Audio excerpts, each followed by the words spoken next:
Presidente desta comissão e, com base nisso, graças à competência da equipe do Senado Federal, das servidoras e servidores, surgiu a ideia de criar o Observatório da Violência contra a Mulher e ver agora que esses servidores, essas servidoras estão levando adiante esse projeto. É muito importante. Primeiro, é importante ter o diagnóstico certo, né? E aí, a partir dos dados, estudar o que efetivamente está acontecendo.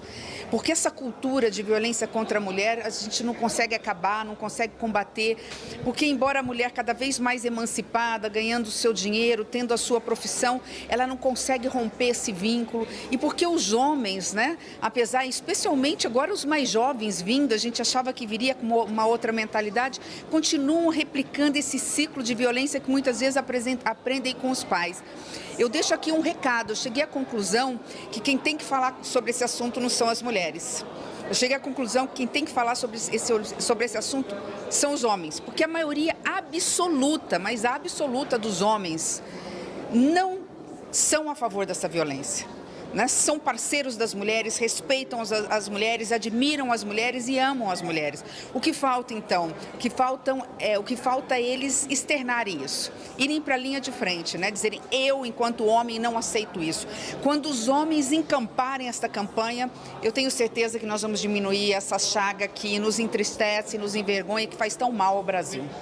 Senadora, e a comissão hoje, expectativa? Muito animada, né? Quando eu também cheguei no Senado, eu fiz questão de assumir 3 comissões. A Comissão de Educação, a Comissão de Desenvolvimento Regional e a Comissão de Constituição e Justiça. E fiquei todo o tempo nessas comissões, especialmente a Comissão de Desenvolvimento Regional, porque ela tem um apelo que acho fundamental. Todos nós aqui, independente de ideologia, nós queremos acabar com a miséria. Nós queremos diminuir a desigualdade social. E não há nenhum jeito de diminuir a desigualdade social se nós não diminuirmos as desigualdades entre as regiões.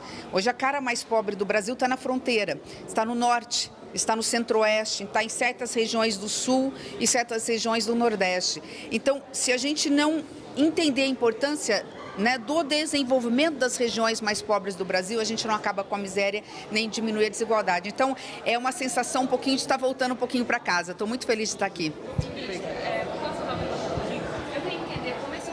Contingência pode impactar o orçamento e o planejamento deste ano nas contas públicas?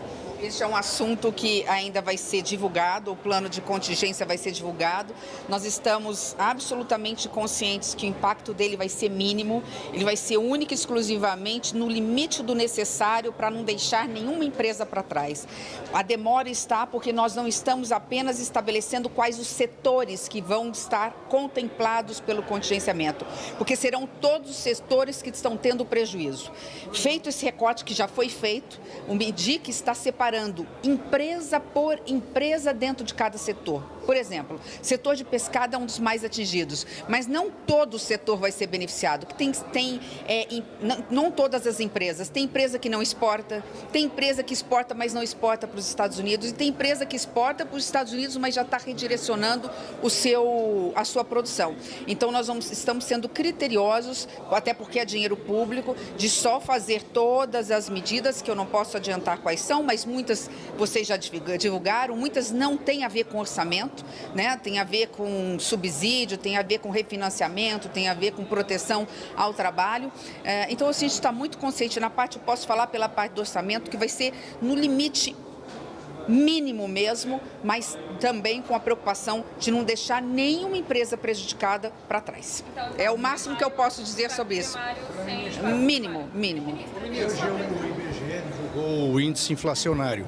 Ficou abaixo da meta aí da previsão do mercado financeiro. O orçamento desse ano vai estar dentro da meta?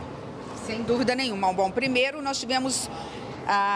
claro que a inflação ainda nos preocupa, estamos acima da meta de inflação, estamos fazendo todos os esforços para que, especialmente o Banco Central, para que a inflação fique dentro da meta até o final do ano, mas tem um alívio nesses números, né? Aquilo que efetivamente importa para as pessoas, que é alimentação, até vestuário, né? A inflação dos alimentos, houve uma deflação, ou seja, pelo segundo mês consecutivo, o preço dos alimentos, que é aquilo que mais preocupa, caiu. Nós tivemos um pequeno problema com a tarifa de energia que subiu e a habitação. A habitação nos surpreendeu negativamente, mas faz parte das oscilações. Então, a gente está vendo, lamentavelmente, em função dos juros muito altos no Brasil, né, que isso está fazendo efeito e a inflação está começando a cair no Brasil. Estamos otimistas em relação a esse dado também. Obrigada. Falta, talvez em algum momento desse mês ou do mês que vem, seja votada a LDO. Pelo que a gente ouve falar aqui no Senado e na Câmara, o maior entrave ainda é a questão do cronograma de emendas. Como que faz para chegar a um acordo sobre isso? Bom, emendas é com a SRI, não é com o Ministério do Planejamento e Orçamento. Com diálogo, tudo na política é diálogo, então não sei qual é o entrave, não posso falar de algo que eu não conheço, nem sabia que estava tendo entrave nesse aspecto. A LDO não foi aprovada no meio do ano por interesse comum.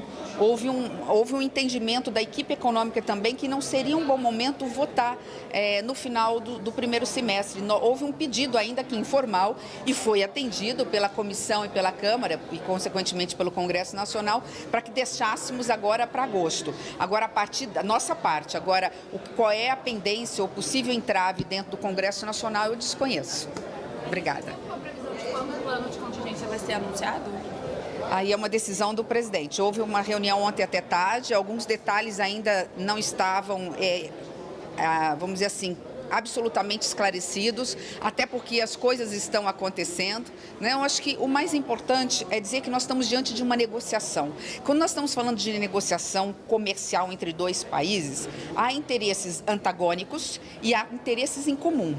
Então, nesse jogo, porque é um jogo e faz parte, né? Entra a diplomacia, entra a equipe econômica, entra a política, e dentro desse processo é um jogo de paciência.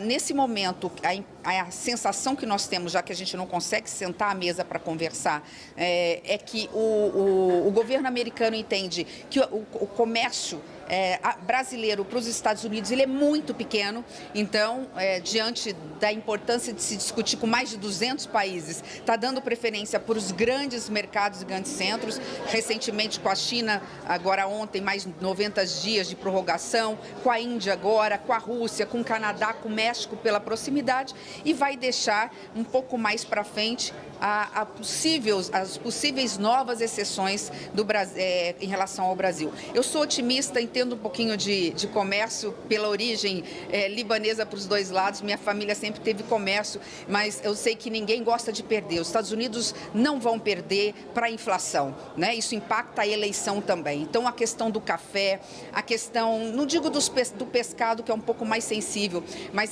especialmente a questão do café e alguns outros produtos que possam impactar a inflação americana, daqui 30 dias, na hora que se perceber isso, né, até porque não existe safra de café no mundo este ano, o Vietnã já esgotou a sua safra e agora tem a do Brasil, então isso vai ser colocado na mesa. E, de novo, nós temos coisas a oferecer para os Estados Unidos, especialmente minerais críticos, terras raras, né? Então, acho que no momento certo nós vamos sentar nessa mesa de negociação, quer dizer, nós estamos sentados, eles virão para conversar conosco. Isso é um processo que, dando tempo ao tempo, as coisas vão ficar também mais claras no seguinte sentido, né? O que efetivamente os Estados Unidos querem do Brasil?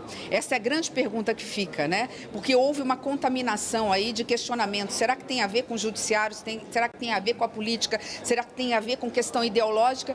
Né? Isso tudo vai ficar claro. Essa espuma vai acabar saindo para a gente ver efetivamente o fundo dessa piscina. O que efetivamente os Estados Unidos querem e esperam do Brasil e, consequentemente, o que o Brasil pode oferecer aos Estados Unidos, obviamente respeitando a sua soberania, a sua democracia e a sua autonomia enquanto povo. Ministro, vai ter escalonadas as medidas, esses anúncios? Acho que não, tá? Aí é só o presidente para dizer, mas dificilmente. Né? Claro que algumas coisas menores podem ficar para depois, mas né, não acredito não, tá? Tá bom, obrigada. Obrigado, ministro. Obrigada.